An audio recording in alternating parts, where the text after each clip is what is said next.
ಬೀದಿ ವ್ಯಾಪಾರಿಗಳ ಮಕ್ಕಳಿಗೆ ಉಚಿತ ಶಿಕ್ಷಣ ನೀಡಲೇಬೇಕು. ಬೀದಿ ವ್ಯಾಪಾರಿಗೆ ಮಳಿಗೆಗೆ ಮಾಡಲೇಬೇಕು. ಬೀದಿ ವ್ಯಾಪಾರಿಗಳ ಸಹಾಯಧನ ನೀಡಲೇಬೇಕು. ಬೇಕೇ ಬೇಕು. ರಸ್ತೆ ಅಗಲೀಕರಣ ಮಾಡಲೇಬೇಕು. ರಸ್ತೆ ಅಗಲೀಕರಣ ಮಾಡಲೇಬೇಕು. ಬೇಕೇ ಬೇಕು. ಎತ್ತಕ್ಕಾಗಿ ಹೋರಾಟ, ಎಲ್ಲಿವರೆಗೂ ಹೋರಾಟ. ಬೀದಿ ವ್ಯಾಪಾರಿಗಳ ಕಡೆಗಣಿಸುತ್ತಿರುವ ಸರ್ಕಾರಕ್ಕೆ ಧಿಕ್ಕಾರ. ಬೀದಿ ವ್ಯಾಪಾರಿಗಳಿಗೆ ಕಡೆಗಣಿಸುತ್ತಿರುವ ಸರ್ಕಾರಕ್ಕೆ ಧಿಕ್ಕಾರ.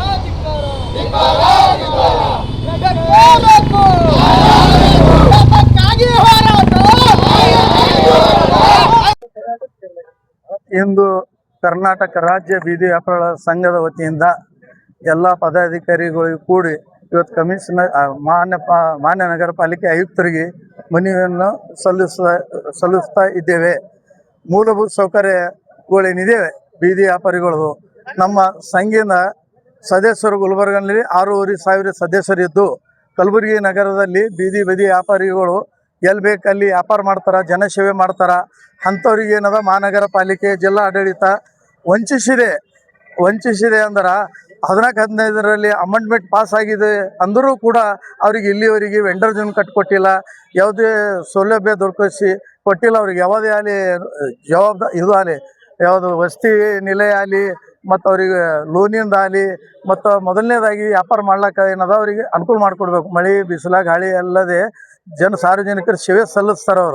ಅವರಿಗೆ ಕಾನೂನು ಮಾಡ್ಯದ, ಸೆಂಟ್ರಲ್ ಗೌರ್ಮೆಂಟ್ ಮಾಡ್ಯದ, ರಾಜ್ಯ ಸರ್ಕಾರನೂ ಮಾಡಿದೆ ಅಂದ್ರೆ ಮಾಡಿದ ಪ್ರಕಾರ ನಿಯಮಾವಳಿ ಪ್ರಕಾರ 14-15 ನಿಯಮಾವಳಿ ಪಾಸಾಗಿದೆ ಕರ್ನಾಟಕ ರಾಜ್ಯದಲ್ಲಿ ಆಗಿದೆ. ಅಂದರೂ ಇನ್ನೊವರಿಗೆ 11 ವರ್ಷ ಸಾಲತ್ತದ ಅಂದ್ರೂ ಭೀ ಇಲ್ಲಿ ಕಲಬುರಗಿ ಮಹಾನಗರ ಪಾಲಿಕೆಯಲ್ಲಿ ಒಂದು ವಂಡರ್ ಜೋನ್ ಇಲ್ಲ.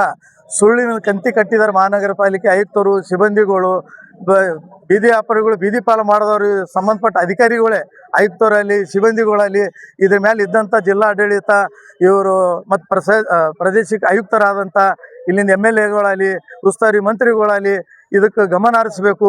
ಯಾಕೆ ಬೀದಿ ವ್ಯಾಪಾರಿಗಳು ಅಭಿವೃದ್ಧಿ ಆಗಿಲ್ಲ, ವೆಂಡರ್ ಜೋನ್ ಯಾಕೆ ಕಟ್ಟಿಕೊಟ್ಟಿಲ್ಲ, ಅದಕ್ಕೋಸ್ಕರ ಕಟ್ಟಿಲ್ಲ ಅಂತ ಅವ್ರ ಮೇಲೆ ಕಾನೂನು ಕ್ರಮ ತಗೋಬೇಕು. ನಾವು ನೂರಾರು ಹೋರಾಟಗಳು ಕೊಟ್ಟು ನಾವು ಬೇಸತ್ತಾಗ್ಯದ.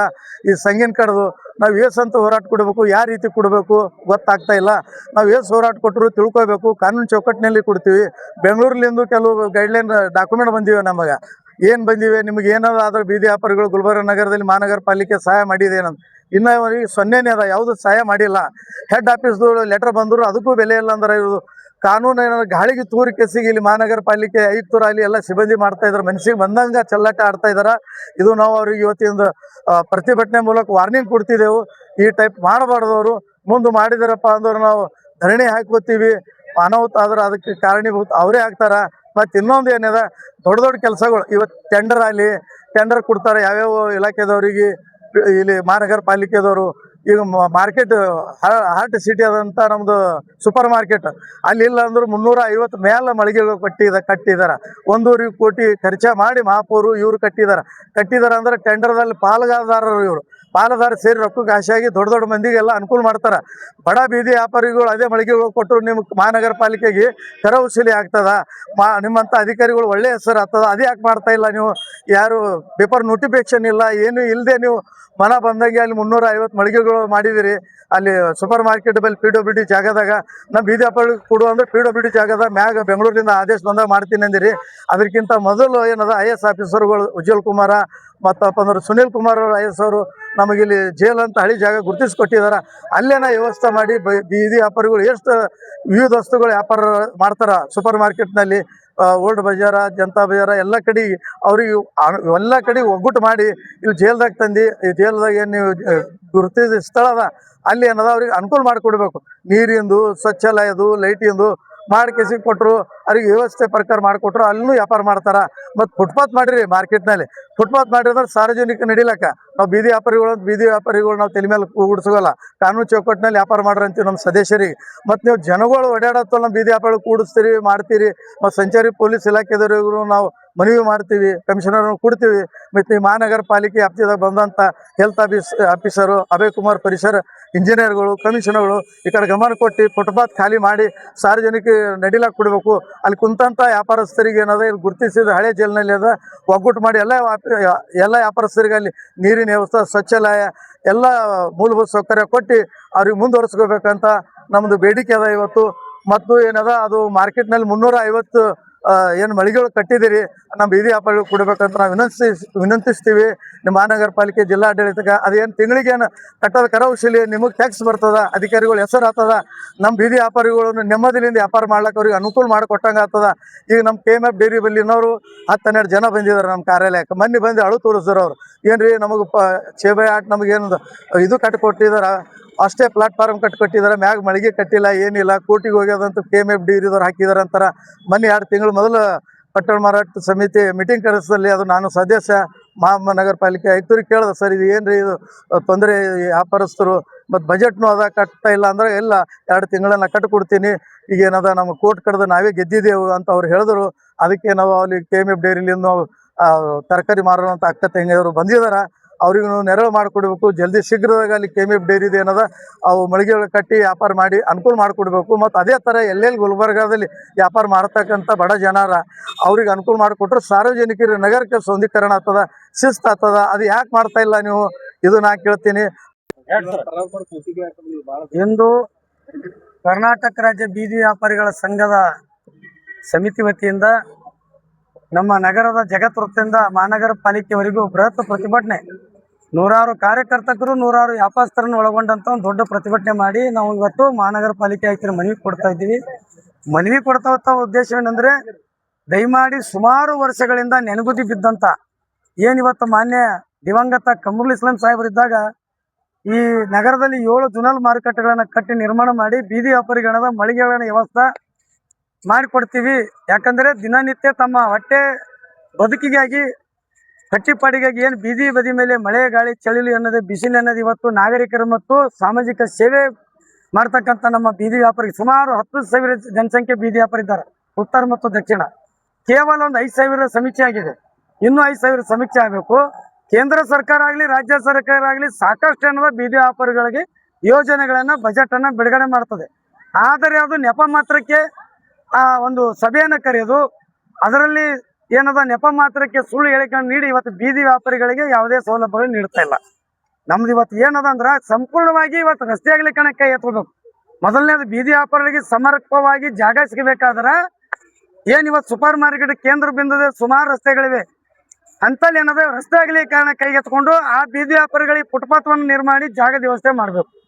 ಅದೇ ರೀತಿ ಎರಡನೇದಾಗಿ ಬೀದಿ ವ್ಯಾಪಾರಿಗೆ ಮಕ್ಕಳಿಗೆ ಉಚಿತ ಶಿಕ್ಷಣ ನೀಡಬೇಕು. ಮತ್ತು ಕೇಂದ್ರ ಸರ್ಕಾರ ರಾಜ್ಯ ಸರ್ಕಾರದ ಬಜೆಟ್ನಲ್ಲಿ ಮತ್ತು ಶೇಕಡ ಏನದ 100ಕ್ಕೆ 60% ಬೀದಿ ವ್ಯಾಪಾರಿಗೆ ಸಮರ್ಪಕವಾಗಿ ಅವರ ಮನೆ ಬಾಗಿಲಿಗೆ ಅವ್ರಿಗೆ ಮುಟ್ತಕ್ಕಂಥ ಸಹಾಯಧನ ಆಗಬೇಕು.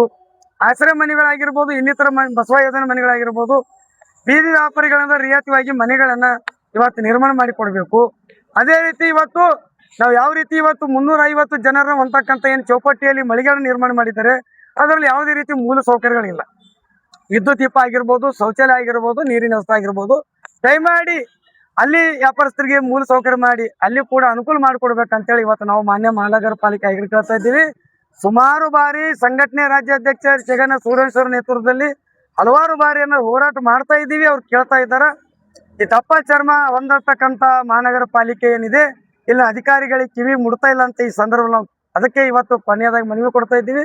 ಇನ್ನು ಮುಂದೆ ಉಗ್ರವಾದ ಹೋರಾಟ ಮತ್ತು ಕಲಬುರಗಿಯನ್ನು ಬಂದ್ ಮಾಡ್ತಕ್ಕಂಥ ಹೋರಾಟಕ್ಕೆ ಇಳಿಬೇಕಾಗ್ತಂತೇಳಿ ಸಂದರ್ಭದಲ್ಲಿ ಎಚ್ಚರಿಕೆ ನೀಡ್ತಾ ಇದ್ದೀವಿ. ದಯಮಾಡಿ ಮಹಾನಗರ ಪಾಲಿಕೆ ಅಧಿಕಾರಿಗಳು ಸಮರ್ಪಕವಾಗಿ ಉತ್ತರ ಮತ್ತು ದಕ್ಷಿಣ ಮತ್ತು ಈ ನಮ್ಮ ಕಲಬುರಗಿ ರಿಂಗ್ ರಸ್ತೆಯಲ್ಲಿ ಇರ್ತಕ್ಕಂಥ ಎಲ್ಲ ವ್ಯಾಪಾರಸ್ಥರ ಸಮೀಕ್ಷೆ ಆಗಬೇಕು. ದಯಮಾಡಿ ಎಲ್ಲ ಕಡೆ ಏನು ಇವತ್ತು ವ್ಯಾಪಾರಸ್ಥರು ಬೀದಿ ಮೇಲೆ ಕುಳಿತಲ್ಲ ಅವರಿಗೆಲ್ಲ ಮಾರುಕಟ್ಟೆಗಳನ್ನು ನಿರ್ಮಾಣ ಮಾಡಿ ಮೂಲ ಸೌಕರ್ಯಗಳನ್ನು ನಿರ್ಮಾಣ ಮಾಡಿ ಕೊಡ್ಬೇಕಂತೇಳಿ ಇವತ್ತು ನಾವು ಮನವಿ ಮೂಲಕ ಒಂದು ಮನವಿ ಮಾಡ್ಕೊಳ್ತಾ ಇದ್ದೀವಿ. ಇದೇ ಮಾಡತನ ಮುಂದುವರೆದ್ರೆ ದಯಮಾಡಿ ನಾವೇನದ ಬೀದಿ ವ್ಯಾಪಾರಿಗಳ ಕಿರುಕುಳ ಹೆಚ್ಚಾಗ್ತಾ ಇದೆ. ಇವತ್ತ ಮಹಾನಗರ ಪಾಲಿಕೆ ಅಧಿಕಾರಿಗಳಾಗಿರ್ಬೋದು, ಪೊಲೀಸ್ ಅಧಿಕಾರಿಗಳಾಗಿರ್ಬೋದು, ಕಿರುಕುಳ ತಪ್ಪಬೇಕಾದ್ರೆ ನೀವು ಸಮರ್ಪಕವಾಗಿ ಜಾಗದ ಮಾರುಕಟ್ಟೆ ನಿರ್ಮಾಣ ಮಾಡಿ ಅವ್ರಿಗೆ ಏನದ ಸಹಕಾರ ಮಾಡಿದ್ರೆ ಕಿರುಕುಳ ತಪ್ಪದು. ಇದೇ ರೀತಿ ಕಿರುಕುಳ ಆಗಿದ್ರೆ ಆ ಬೀದಿ ವ್ಯಾಪಾರಿಗಳು ಬೇಸತ್ತು ಆತ್ಮಹತ್ಯೆಗೆ ಶರಣಾಗ್ತಂಥ ಪರಿಸ್ಥಿತಿ ಆಗ್ತದೆ. ದಯಮಾಡಿ ಇದನ್ನ ಮಾನ್ಯ ಮಹಾನಗರ ಪಾಲಿಕೆ ಆಯುಕ್ತರು ಮತ್ತು ಜಿಲ್ಲಾಧಿಕಾರಿಗಳು ಅರ್ಥ ಮಾಡಿಕೊಂಡು ಸಮರ್ಪಕವಾಗಿ ನಮ್ಮ ಬೇಡಿಕೆ ಈಡೇರಿಸಬೇಕಂತ ಕೇಳ್ಕೊತಾ ಇದೀವಿ. ಜೈ ಹಿಂದ್ ಜೈ ಕರ್ನಾಟಕ. ಇವತ್ತಿನ ದಿನ ಕರ್ನಾಟಕ ಬೀದಿ ವ್ಯಾಪಾರಿಗಳಿಂದ 16 ಬೇಡಿಕೆಗಳನ್ನು ಇಟ್ಟು ಇವತ್ತು ರಾಜ್ಯ ಸಂಚಾಲಕರಾದ ನಮ್ಮ ಜಗನ್ನಾಥ್ ಸೂರ್ಯವಂಶಿಯ ನೇತೃತ್ವದಲ್ಲಿ ನಡೀತಿದ್ದು.